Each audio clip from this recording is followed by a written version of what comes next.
Somewhere on the parched crust of my being lies this one curious spring well.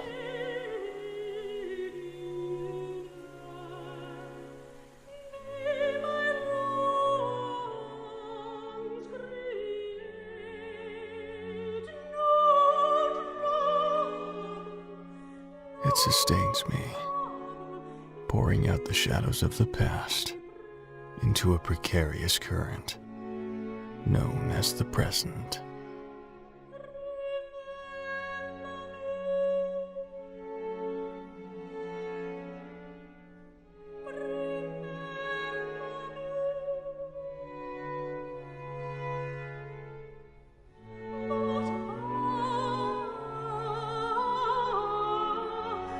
Mercy.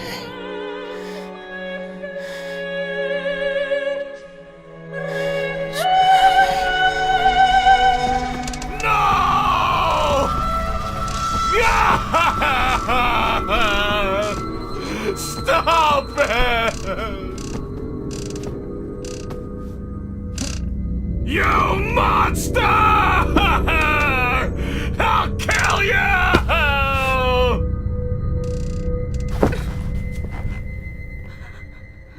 No!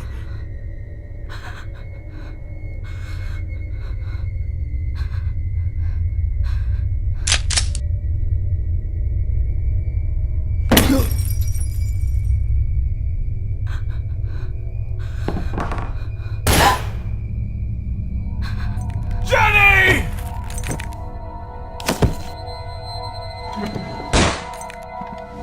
God! Jenny! I'm so sorry to go like this. Hold on, honey. They're coming. I love you, David. Don't fall asleep. Stay with me. Remember the good times for me. Forget tonight. Oh, God. Don't give up. Please. Don't let me die like this in your memory.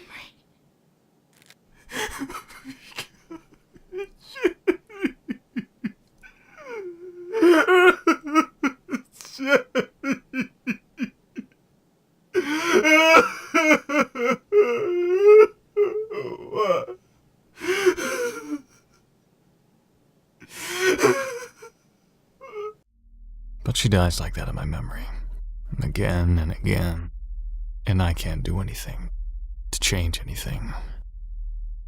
Except for one thing.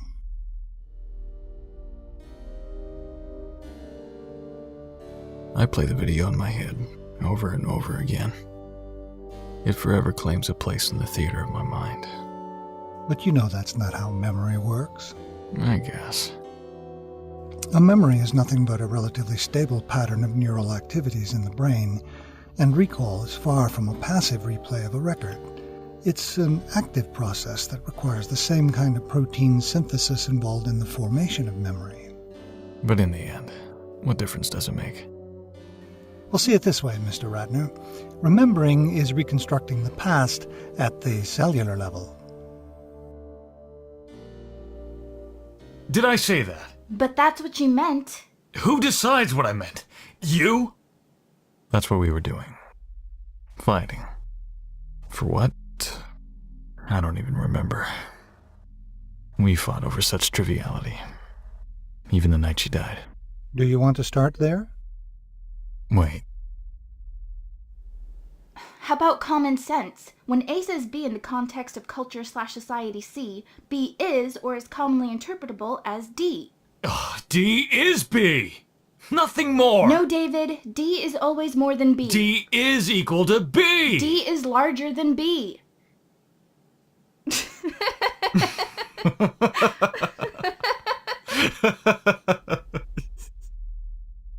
No. I would like to keep that.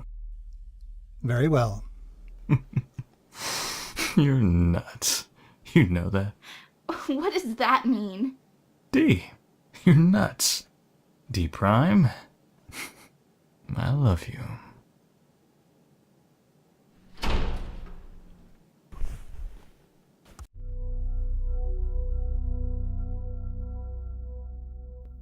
You want to manage that part. Yes. Mm-hmm.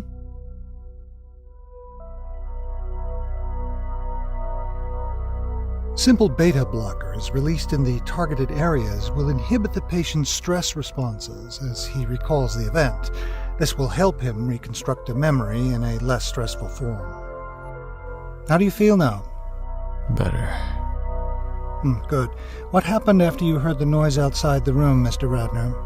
I grabbed a baseball bat, but he was already in the room. Yes? He had a gun. He handcuffed me to the chair, and then he bound her to the bed. And then? And then... This is what I want to erase. This picture in my head.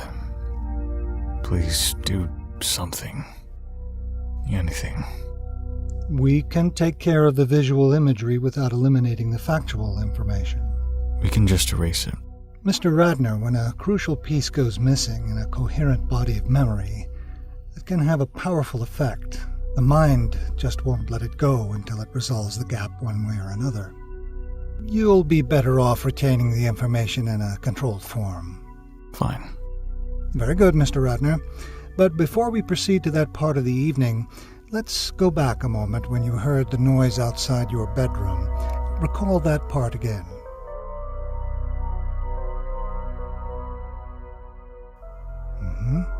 Now, let's address the problematic visual memory. Recall the moment when the intruder handcuffed you to the chair. Are you there? Yes. All right, stay there. When I say now, describe in one sentence what happened next. Avoid graphic or emotional expressions, and don't visualize what you describe. The drug will help you. We are administering the visual reconstruction suppressor. Now! He sexually assaulted her. Now take the tablet and engage yourself with a distraction task. Focus, and don't think about that night or anything else for that matter.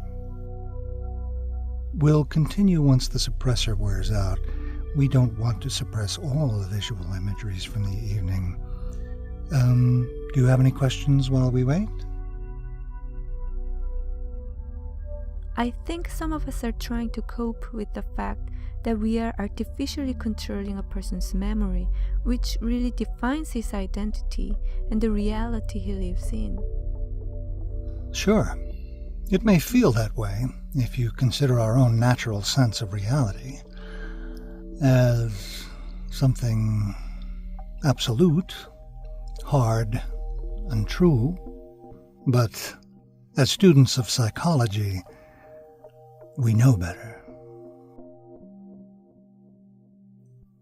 And as clinicians, and men as well, you'll soon learn that our brain is not only a wicked illusionist, but a sickest torturer of its own.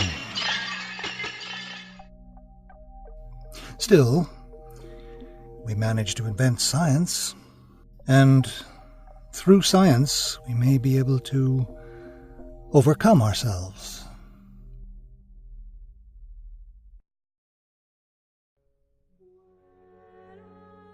I play the record in my heart, over and over again.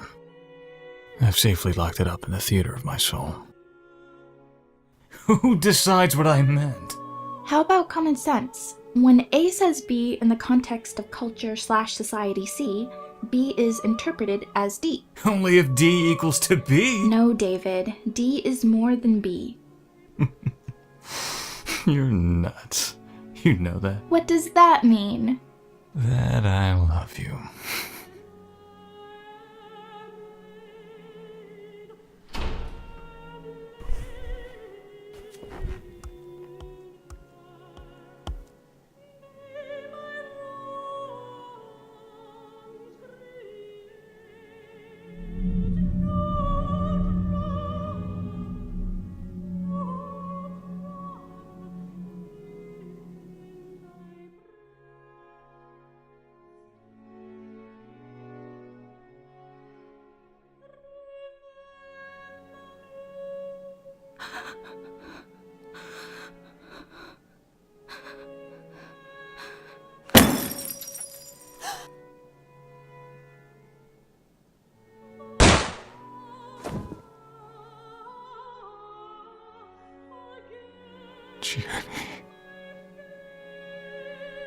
David.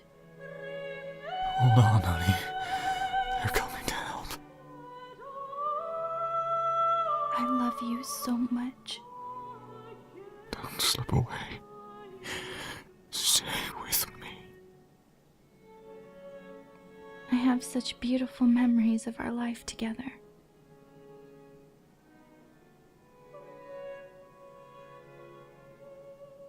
How sad I can't keep them anymore.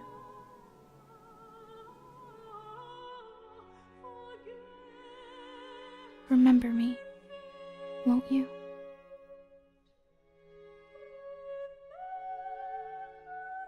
With a smile, no tears. I'll remember you.